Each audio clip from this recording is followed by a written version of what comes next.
La mangrove est une formation forestière qui se développe dans la zone de balancement des marais, des côtes basses des régions tropicales. Ce sont des espèces particulièrement résistantes aux fortes teneurs en sel.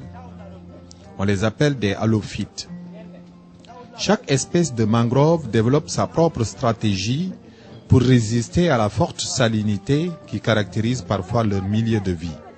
Si pour les Rhizophora, reconnaissables par leurs racines échasses, la présence de coiffe au bout inférieur de leurs racines permet d'empêcher la remontée du sel avec la sève. Chez l'Avicennia, par contre, l'excès de sel absorbé est directement excrété à la surface des feuilles grâce à des stomates.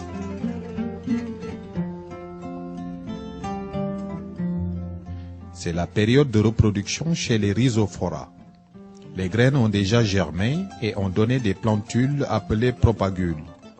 Ces dernières resteront fixées sur l'arbre mère jusqu'à la maturité avant de tomber dans l'eau. Certaines parviendront alors à se fixer dans le vase et à germer si les conditions sont favorables. D'autres par contre, soumises aux caprices des marées, flotteront sur des kilomètres avant d'échouer sur les berges. La lutte pour la survie est extrêmement rude. En effet, en plus de la compétition entre individus, les jeunes pousses sont souvent la proie de certaines espèces de crustacés, notamment les crabes, qui les apprécient fortement.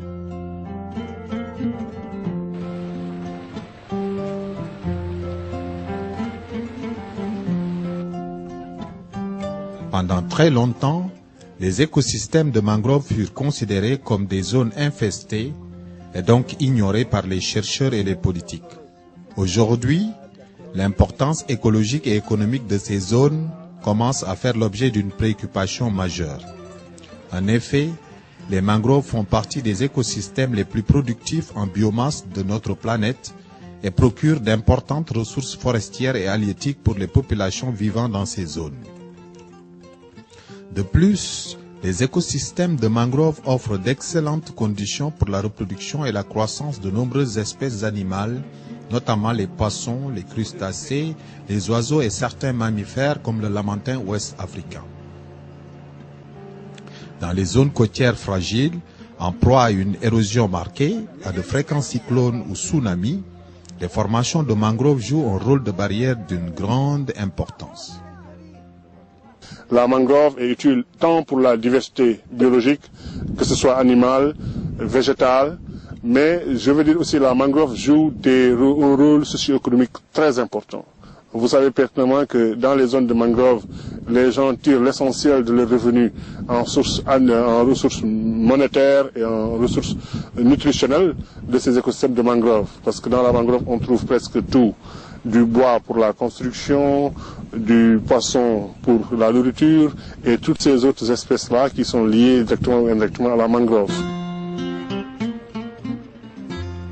Cependant, depuis quelques décennies, la dégradation rapide des mangroves est devenue inquiétante. Rien qu'au Sénégal, les superficies auraient chuté de 25% entre 1980 et 2006, passant ainsi de 1690 km² à 1287 km². Ceci résulte principalement des aléas climatiques tels les sécheresses, mais aussi et surtout des actions humaines. En effet, l'exploitation des zones de mangroves pour le bois, la riziculture, la pisciculture et l'urbanisation galopante ont fortement contribué au recul de ces forêts. Une situation qui a des conséquences directes sur les activités et le bien-être des populations. Cette dégradation découle du fait qu'il y a une forte baisse de la pluviométrie dans le Sahel. Et la plupart du temps, lorsqu'on parle de désertification dans nos pays, nos États ont toujours tendance à privilégier des actions des terres arides, donc vers le Sahel. Donc on ne s'est pas rendu compte tôt que ces actions de dégradation, les changements climatiques, que ce soit changement climatique ou désertification, peuvent aussi affecter un peu les zones humides. Donc voilà un peu, depuis quelques années, nous avons essayé de sensibiliser sur ces aspects de dégradation de ces mangroves, en y mettant aussi une touche très pratique en reboisant. Pour freiner la tendance à la dégradation de ces écosystèmes de mangroves, les États, les ONG et les organisations communautaires de base ont entrepris des initiatives pour la restauration des zones dégradées, mais aussi pour la conservation des espaces existants. Dans ce système donc de partenariat, on est condamné justement à vivre avec les populations locales qui n'ont pas beaucoup de sources de revenus. Comment arriver donc à maîtriser le processus dynamique de la mangrove? C'est justement oser prendre des parcelles, couper et essayer de faire donc des comparaisons pour arriver justement à la durabilité de la gestion.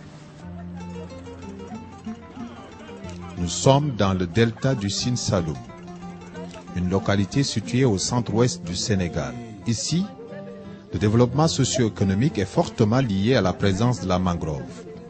Face aux menaces qui pèsent sur cette dernière, les communautés appuyées par les ONG locales tentent de prendre le taureau par les cornes à travers de petites initiatives locales. ñun ñëpp fii lañu daje waaw di ko jàmbat góor ak jigéen yi waaw nii laa ko jotee xaw na yàgg ci man nag ndax garab yàlla moom ak boole garab li nga gis yëpp fii ci dëkk bi maa ko indi ci tàng boobu am na njëriñ nag suñu njëriñ la parce que comme réew mi moo ko def ñëpp a ko def war nañ ci taxaw di ko def. On lutte contre la dégradation de la mangrove pour reboiser, c'est pour avoir beaucoup de poissons. Parce que les poissons, avec une forte densité de mangrove, on va avoir beaucoup de poissons. C'est le début de l'hivernage, la période favorable pour le reboisement de la mangrove. Depuis maintenant quelques années, l'ONG Wame accompagne les populations du delta dans la conservation de ces écosystèmes. Après leur cueillette, les propagules sont ensuite triés pour sélectionner les meilleurs qui seront plantés.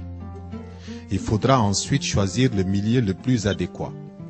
En effet, chaque espèce de mangrove se développe dans un milieu spécifique. Si pour l'Avicennia, le milieu propice correspond aux zones sableuses situées sur les hautes terres soumises à une forte salinité, le Rhizophora, quant à lui, se développe que dans des zones argileuses à sablo-argileuses avec moins de sel à faible salinité.